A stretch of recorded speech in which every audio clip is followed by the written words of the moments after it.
દર્શક મિત્રો પ્રણામ, વંદે માતરમ. સૌંદર્યની સમીક્ષા ચાલી રહી છે, કેટલાક વખતથી ચર્ચા ચાલી રહી છે. હવે લાસ્ટ ટાઈમ આપણે ચહેરાની વાત કરી દીધી, પછી ઓઇલી ત્વચાની વાત કરી દીધી, ડ્રાય ચહેરાની વાત કરી, ડ્રાય સ્કિનની વાત કરી. તો આ વિષયમાં ઘણા બધા બીજા પ્રશ્નો આવ્યા છે. હવે એક વડીલે પૂછ્યું છે, 55 વર્ષની ઉંમર છે, ભીમાભાઈ નામ છે એમનું, અને રાજપીપળા તરફ રહે છે. ભીમાભાઈએ પૂછ્યું છે કે એમના હોઠ કાયમ ફાટેલા રહે છે અને એમના પગની એડીમાં મોટા મોટા ચીરા પડે છે. તો મેં એમને સિમ્પલ એક સલાહ આપી, આ જે માધ્યમથી એમનો પ્રશ્ન આવેલો એ માધ્યમથી, કે પહેલાં તો જો લસણ ખાતા હોય તો બંધ કરી દો, આદુ હમણાં બંધ કરી દો, આખી મેથી અને કોબીજ બંધ કરી દો, અને માંસાહાર વગેરે ઈંડા લેતા હોય તો બંધ કરી દેજો, અને થોડા દિવસ દૂધ બંધ કરી દેજો. આટલા વિષયો મેં એમને જણાવ્યા. હવે મને એવું થયું કે આ વિષય હું કેમેરા પર છેડું, ચેનલ પર લઉં, તો જોનારાને પણ એના ઘણા બધા ફાયદા થાય એવું છે. આના માટે મિત્રો અડધી ચમચીથી 1 ચમચી મલાઈ લઈ લેવાની છે, અને એ મલાઈમાં એક જ ચપટી હળદર નાખવાની છે.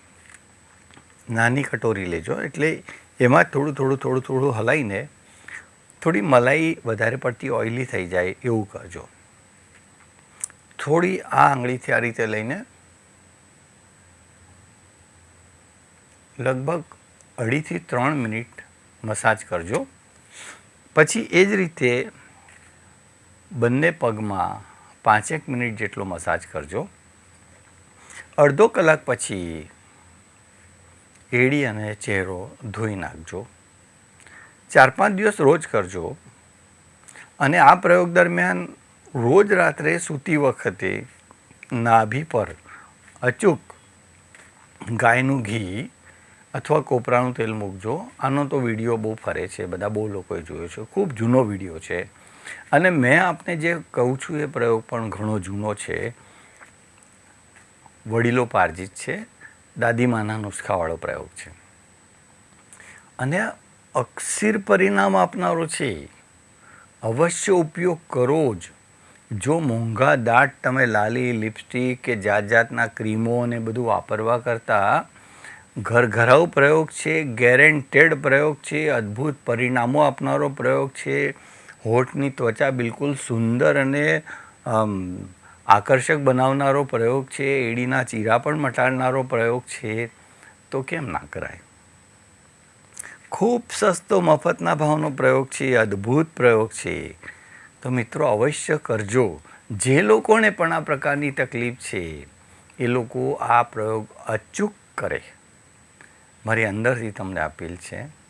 અસ્તુ, આ સંવાદનો શ્રેય ભગવાન શિવના ચરણોમાં અર્પિત કરું છું. જગતજનની ભારત માતાને પણ પ્રણામ કરું છું, અને વિષયના સમાપનની આજ્ઞા ચાહું છું. નમસ્તે.